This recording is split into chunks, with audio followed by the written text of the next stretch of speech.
Good morning. I would like to welcome all of you to the webinar this morning. I'm Stan DeKemper, and I'm Executive Director of the Indiana Credentialing Association on Addiction and Drug Abuse, which most folks refer to as Icaada. And I'll be with you this morning, and we're going to talk about the CADAC credentials that we offer. Also with me this morning is Lynne Calaway. Lynne, you want to introduce yourself? Good morning. Thank you all for joining us. My name is Lynne Calaway, and I've been with Icaada for a good number of years. And I am the certification coordinator, and I'm the one that works with you and as you go through the process. So that's the kind of thing we'll be talking about today. The way we'll do the webinar is Lynne and I will walk through CADAC credentials and talk about those and explain some of the requirements and differences, and also talk some about the reimbursement that we have available for a limited number of folks for those credentials. And then we'll have questions and answers at the end of the presentation. And so if you, we've already had some questions submitted. If you have another question or many questions you want to ask, feel free to enter those in on the chat, and then we'll see those and be able to address them at the end of the webinar. So the reason we're having this webinar is Icaada is really in what we call Icaada 2.0. We're sort of a new Icaada in the sense that since the first of the year, we have our registration certification process has become all electronic. And so we've got a new platform to do certification, and a number of folks have questions about how that operates. In addition, we're in the midst of the opioid epidemic, which has given us more work than we've ever had in the 6 years that I've been at Icaada, and I'm not sure about Lynne, but maybe as much more work than she's had. Very much so, yes. In all the years she's been here. And we have a lot of folks that have questions about our credentials. We currently have 14 credentials. Of those today, we're going to talk about 4 credentials: the CADAC 2, the CADAC 3, the CADAC 4, and CADAC 5. And talk about what they are, some of the requirements, and talk about any questions you may have regarding those credentials. So that's what we'll talk about today. One of the blessings of the opioid epidemic is the federal government and the state government have put money into addiction at unprecedented levels here in Indiana, and the Division of Mental Health and Addiction, which is a part of the Indiana Family Social Services Administration, is offering reimbursements for 120 people who apply for CADAC credentials. And so we've never had that opportunity for folks. So for the first 120 qualified applicants who pass the test, you will get your fees reimbursed. So the CADAC 2 credential is a credential that Icaada has had for decades, and Lynne is going to talk a little bit about that credential and what's the requirements are in the process and so on. Okay, thanks, Stan. For the CADAC 2, basically you need 4,000 hours, which would be 2 years full-time, working in supervised experience in the field. For someone that doesn't have the full 2 years, but has a degree in the human services, or for someone who has been very actively involved in a 12-step program for at least 3 years, the board will exempt 6 of those 24 months. And so basically, you need the time in the field. You also need 180 hours of addiction-specific education. And that education can be gained through academic courses or by attending workshops, conferences, that kind of thing. You also need 6 hours of HIV and 6 hours of ethics training. And then you would need at least 15 hours in each of the 12 core functions, like screening, client orientation, record keeping, crisis intervention, case management, referral, that kind of thing. And you're just pulling that time, that quote unquote practicum from your day in, day out supervised experience. And then, of course, there's the written exam.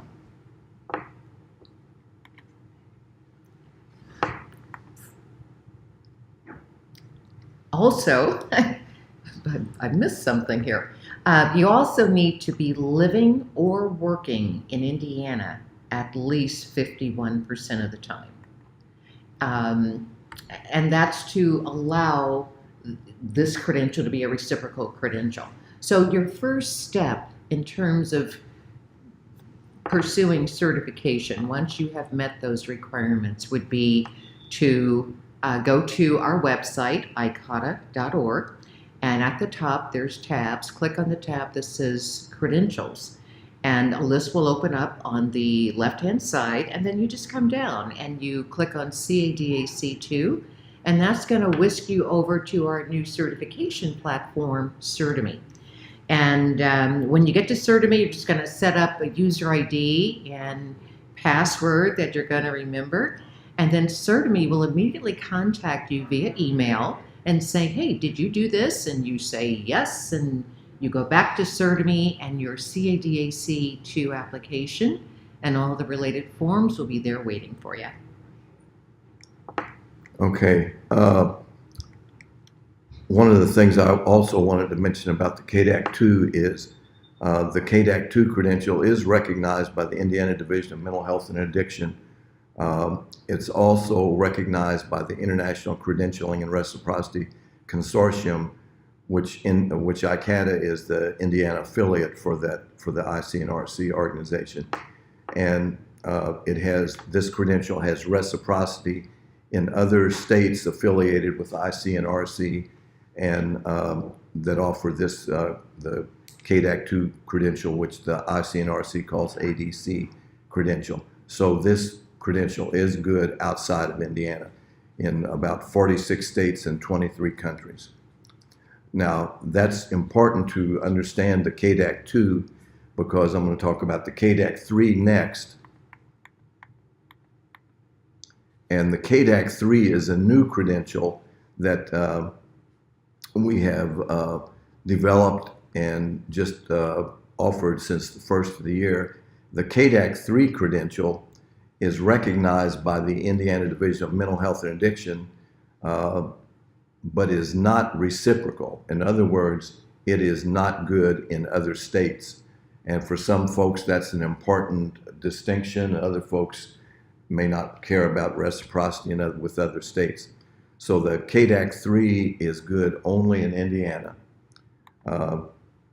And to get the CADAC 3, you must have already a license from the Indiana Professional Licensing Agency, IPLA, and have it on a bachelor's level.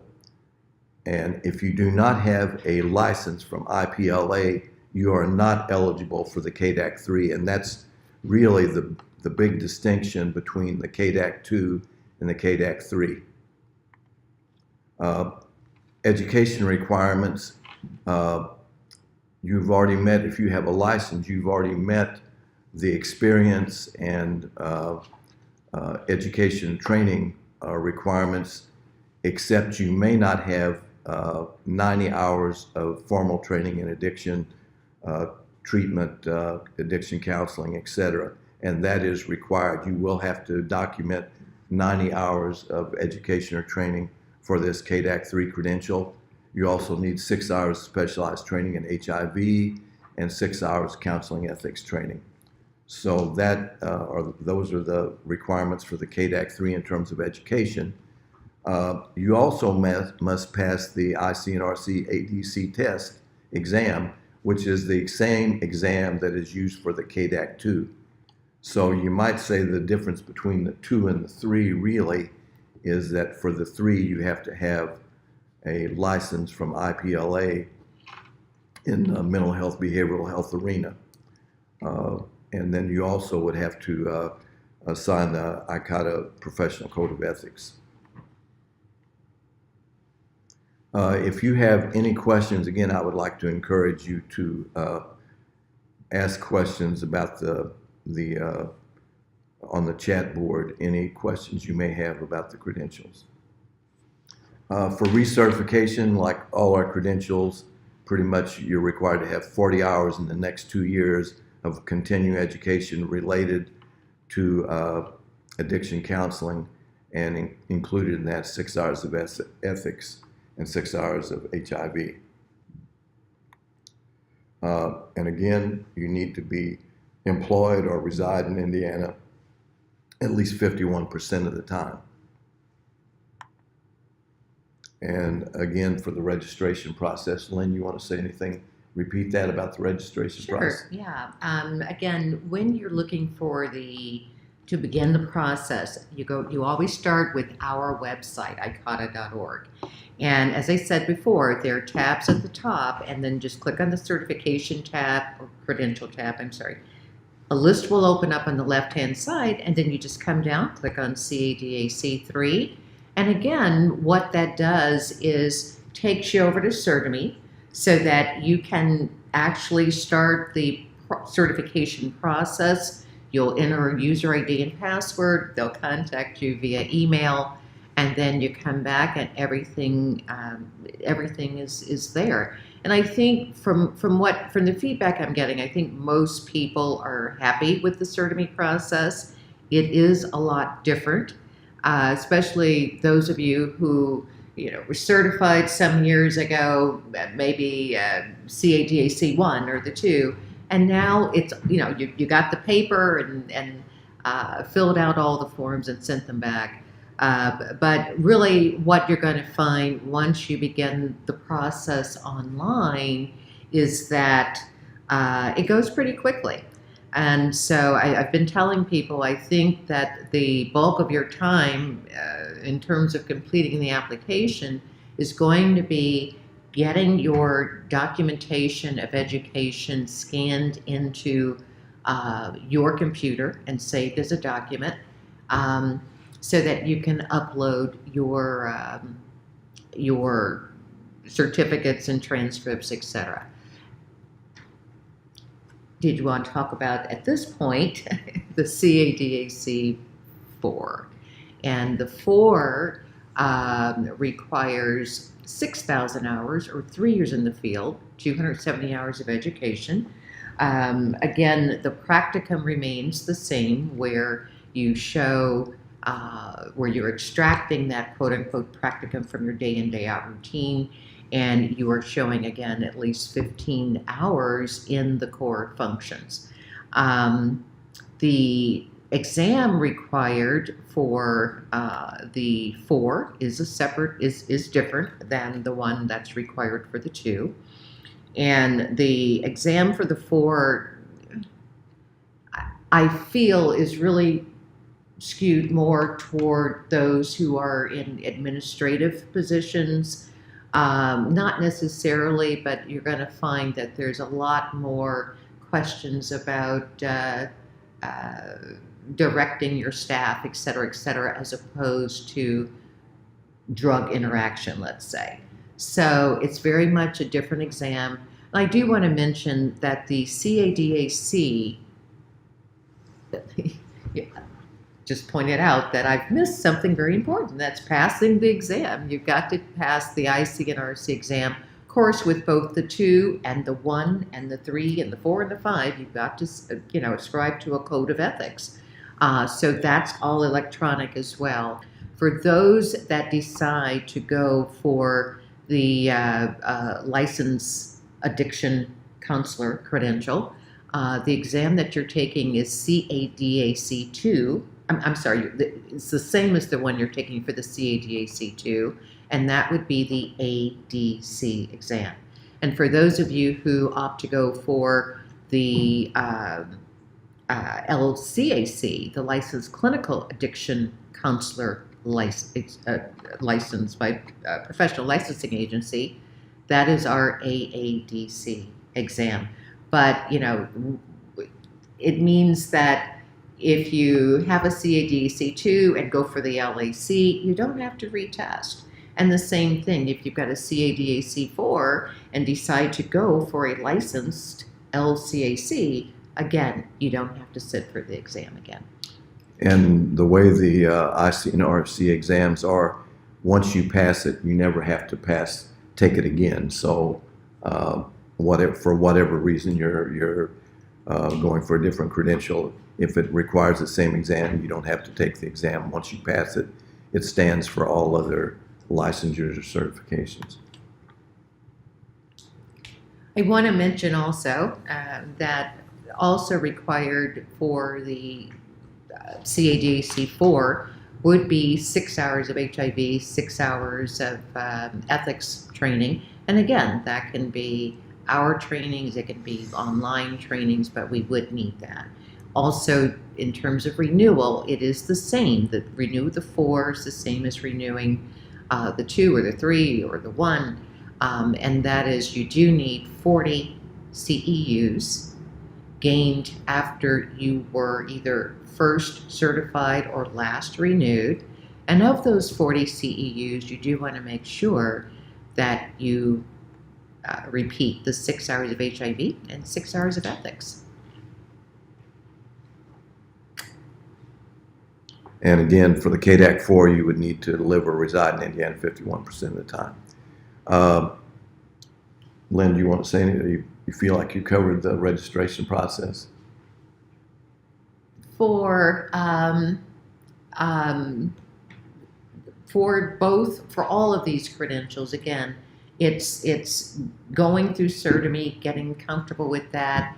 I encourage everybody, ask questions if you want to start a chat at this point, so that we can make sure that all of you guys are comfortable in terms of the whole process.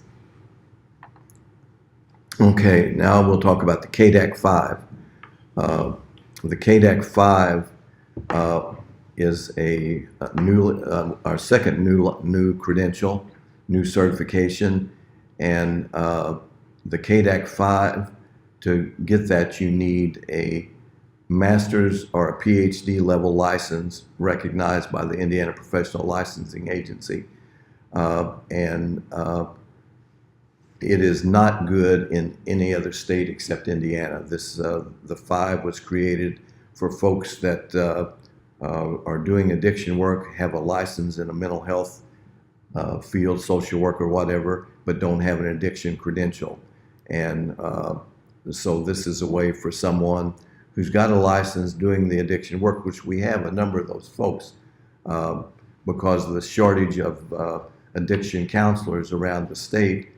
A lot of folks with LCSWs, LMHCs, LCSWs are doing addiction work but don't have any recognized addiction credential. So this is a way for someone that's doing the work, that's got a behavioral health license, to get an addiction credential.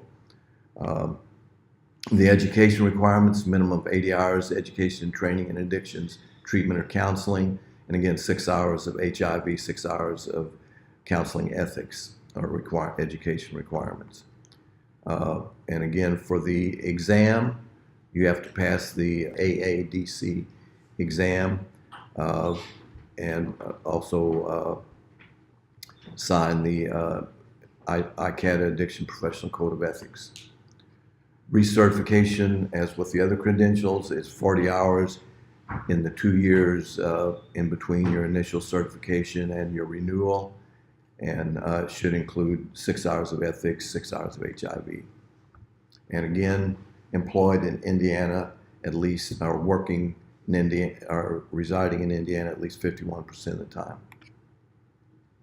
And the registration process is the same as Lynne explained for the other credentials. Go to the Icaada website and you'll get to CERTIME and click on the CADAC 5, and there you go.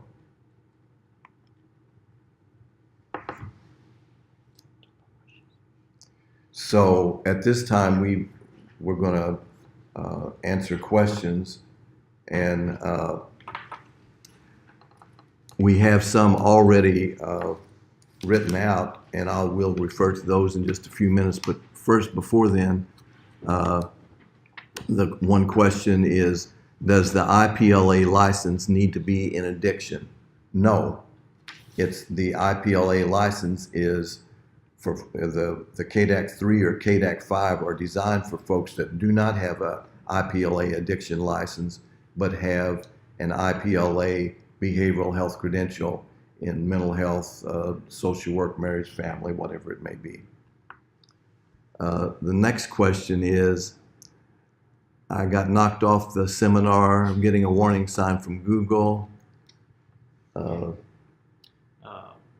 them we're going to post this on YouTube for everyone to see. So listen. Yeah, this will be posted on YouTube for everyone to see if you're not able to see at any point in time.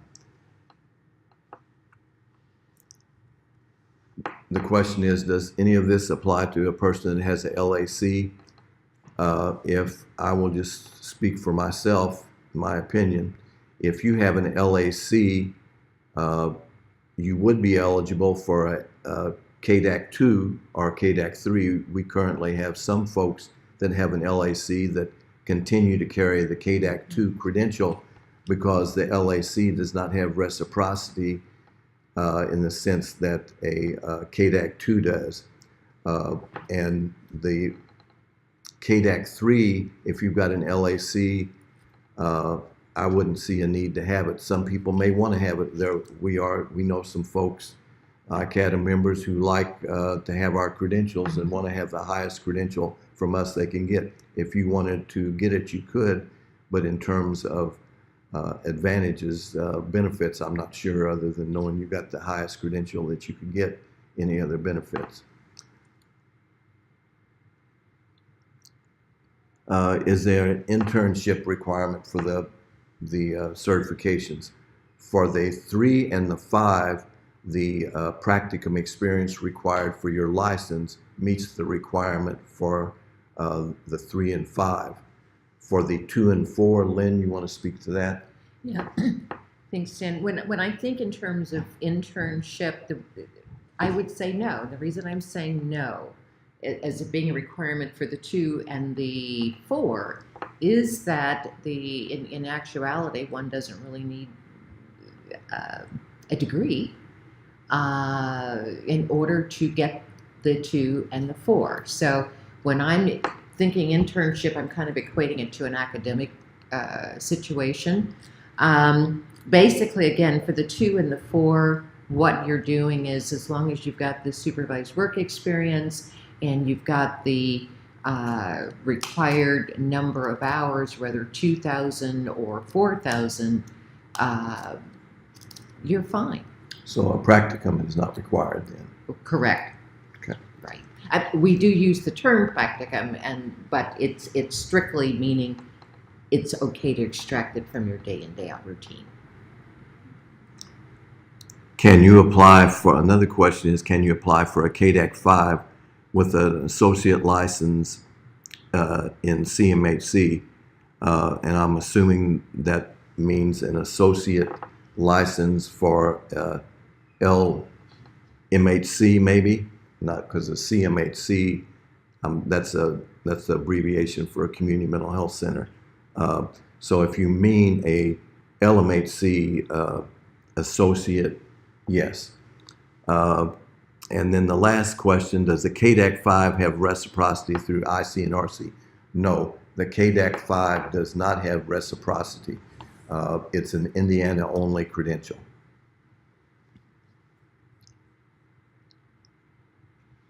Then we had some questions that were sent in prior to the webinar. One question is, what's the difference between the 4 and the 5? And the big difference is the 4 has reciprocity in other states, the 5 does not.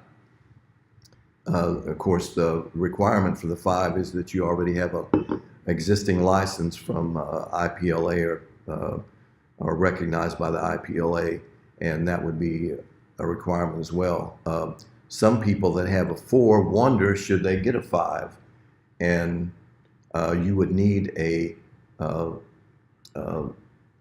IPLA recognized license, and such as the LCSW, LMHC, LMFT, and if you wanted, you could get the 5.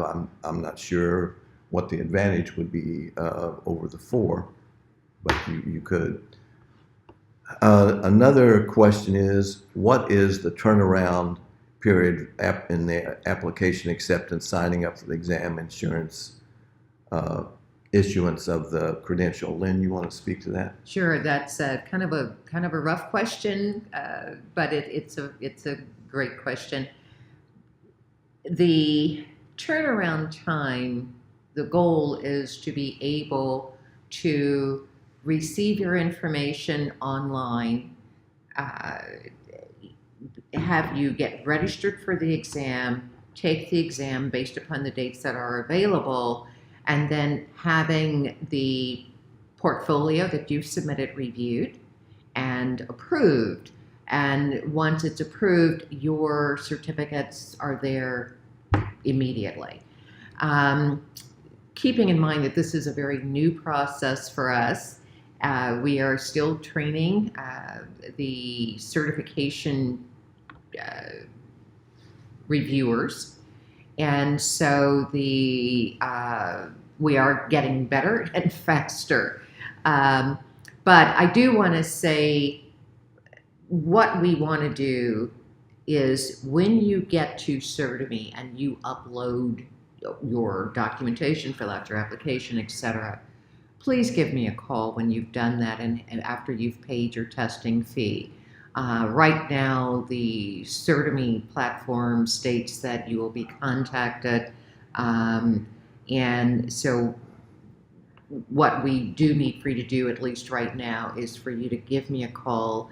I will get you pre-registered, and then once you're pre-registered, the testing company will contact you via email with your user ID and password, and then you just get onto their site, and there'll be a few demographic questions, etc., and you will then be shown a calendar of dates available. So you just go ahead and register, nail down a time. So I think in order to expedite the process, you don't want to wait. You don't have to wait until your submissions are approved. It'll be fine to take the exam prior to. And once again, once you pass the exam, then you upload that score into your portfolio. And CertiMe will give us a list that will show that you have completed the exam and the majority of the steps, and our portfolio reviewers will then go through the portfolios of the individuals whose name are on the list. Feel free to call me. And so if you're concerned about where you are in the process, about the length of time it's taking, you have questions, by all means, please do give a call. Okay, and the only thing I would add to that is generally the time frame we've had in the past is once you have completed all your paperwork, application requirements, and taken the exam, you will get your approval and certification within 60 days. Now, that was under the old written, where you turned in a hard copy, etc. Now that it's all electronic, I'm not sure if it may stay the same or not. We'll have to look at that and see how things go in the next few months. The next question here is, I recently renewed my CADAC 4. When will I receive ICNRC certificate? Please give me a call, 923-8800, area code 317, again, 317-923-8800. And I will look into it because, yes, when you renew, whether it's on CertiMe, whatever it may be, there is a way to process your certificate so that you can actually print it out. So give me a call and I'll be glad to look into it for you. Okay, the next question here is, will CEUs be offered for this webinar? No, there's not any CEUs for the webinar. This is about a half an hour webinar and relay, so we're not going to give CEUs. Sorry. Yeah. The next question is, I currently have a CADAC 4 and is due to be renewed. What is the advantage of getting a CADAC 5? I don't know any real advantage other than you have a 5 instead of a 4. Some people like to have the higher numbers, but other than that, I don't know of any benefit. The second part of that question is, do I have to gather up old documentation to prove each requirement is met, or can we build on what is already in the record? The requirement for the CADAC 5 says you have to have a license, and if you have the license and have a CADAC 4, you do not have to go through the resubmission process for all the documentation. That's correct, Lynn? Yes, okay. It is helpful if when you are applying, and this is the great thing, we've got so many people coming through and upgrading to different kinds of credentials.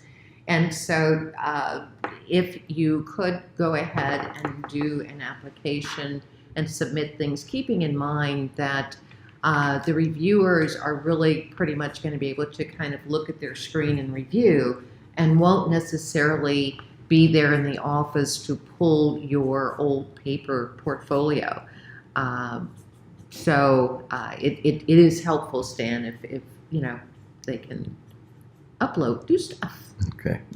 The next question, I have an LCSW and have practiced the field for over 10 years. Which certification would you qualify for, or would I qualify for? You would qualify probably for the CADAC 5, and your experience in education, because you've got the license, would meet all the requirements. The only additional part you would need to make sure that you have 90 hours of education training in addiction, and you would need to document that. But other than that, you would make sure you document that and document your license, and take the exam, pass the exam, you can be a CADAC 5. Absolutely. Next question is, I will not be able to attend the webinar at 10. Will it be available to view later in the evening? Yes, on YouTube, right? Yep. Okay, and how do you change the credential you want to apply for? Lynn, I think this is a question for you. That's a question that comes up often. And unfortunately, what you want to do, let's suppose you go in and you just, you're going for a 2 and you set up that Insertame, and then you decide, what, I think I want a 3. That 2's, the fact that you applied for the 2 is going to be there a while. So you just literally come back out, come back in. So it's okay. I'm looking at screens where someone may have 5 different credentials on their screens. It's ultimately what we want to do is to continue to work with Certame as we develop this platform, so that if you make a mistake or you just change your mind, that you can have certain things deleted from your screen, or be able to delete those things directly yourself. So it's going to be there. The fact that you applied for something else or thought you might want something else, that's going to be there for a while. But these kind of questions are really, really helpful, because, again, I'm still working with the whole Certame platform, and this has been one of the issues that we've talked about, that, there's several credentials on your screen that you may not want on there. So continue to give us feedback, please, on your Certame experience. Okay, and the last question we have here is, when you are currently what are some of the best ways to utilize the CADAC? What is, well, a CADAC is recognized by CADAC 2, CADAC 3, CADAC 4, and CADAC 5 are recognized by the Indiana Division of Mental Health and Addiction. They certify treatment programs around the state, and if you do not have a certification or a license in addiction, they're concerned about that. So this, an advantage for having the CADAC is it gives you an addiction credential. What is the average yearly income for a person with the CADAC? Well, that depends, and it depends on which CADAC you have. It depends on the agency you work with and the type of clientele and payment, third-party reimbursement that you may have. Unfortunately, not all addiction professionals receive the same pay. Some addiction professionals start out at a very low salary. It may be $30,000 something as a CADAC 2 or something like that. In some agents, especially in agencies that provide indigent treatment, agencies that provide treatment for folks, low-income folks, and also some criminal justice settings pay fairly low. Whereas if you're in a high-end for-pay, for-profit treatment center, you may get much higher salaries, up to 6 figures. So it really depends on what credential you have and what agency you work with. Then the last question, does having an additional Lcsw or an LMHC make a difference? Yes, having a license does make a difference in terms of billing. Licenses tend to be the credentials that get reimbursed. So having a Lcsw is an advantage because it enables billing in many cases. Then we have some more questions that have come in during the webinar, and I'm going to have to get up closer. I've got bifocals, and or Lynn, can you read better than I? That's a loaded question. Let's see. What should you do if your supervisor retires? So I'm guessing that question is being asked because you are wanting to document your prior experience. I think if that's the case, number one, hopefully the agency itself, whether it's HR, whether it's someone that maybe was in a supervisory capacity when you were there before, is still there and can document that training. And that's one reason I always suggest that for individuals who are, say, volunteering or part-time, kind of keep track of that as you go along. But if your supervisor retires, again, I would start with HR. If that doesn't work, I mean, you can contact someone on the board, perhaps, and then at that point, we start going to former coworkers and that kind of thing, payroll records, pay stubs, any kind of performance review, something that would say, yes, I was there. Now, if this is for the sake of that intensified practicum that we talk about in terms of the core functions, if you did it and you can't document it, then unfortunately the only other option would be to privately contract with someone who is in a supervisory capacity, even at another agency, and they provide you supervision, 1 hour on a Saturday.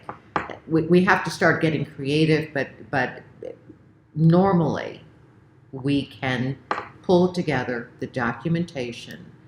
We would work together so that you could still go forward with the certification process.